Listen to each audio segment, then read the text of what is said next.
Kung hugot line na ganing hisgutan, siyempre, di gyud magpawahi ang mga millennials, mga batanon ses, ha? Sama nimo.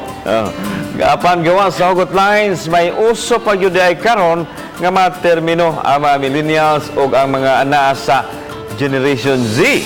Busa, mga kapuso, kung unsa kini atong sayran, pinagin ining report. Crush, kabalo ba ka mura kag bula?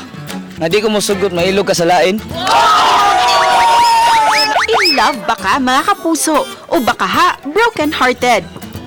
Ug iagi na lang sa hugot lines ang tanan? Nang mura siya ka ng bubble gum.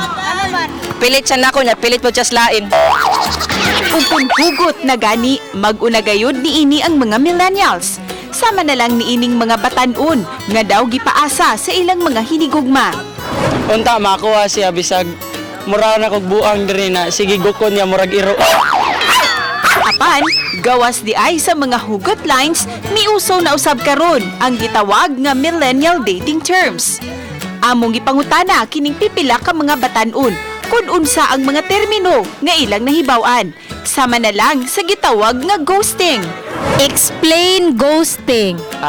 Ghosting mo na siya ang Greek word sa kanang gichatan ka og pila ka adlaw nya sa pila ka adlaw wala gichatan ka nakita na siya ganang nalipay dai. Samtang kining usa daw gipaasa ra sa iyang amiga.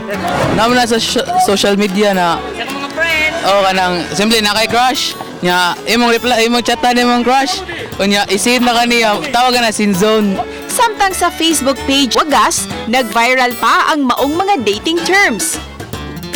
May gitawag pa nga benching, gaang pasabot, di kaniya kayang i-let go. Pero sa lain, go lang siya ng go. Adunay daghan pa ni ining mga millennial terms, mga kapuso. Pero timan-i nga kining tanan lamas lang sa kinabuhi. Matud pa sa uban nga ang mga namugnang termino pampagaan na lang sa nasakitan ug dughan. Uban ni Lian Singkulan ug Godfrey Relian sa Silky Bud Castro, Balitang Bisdak.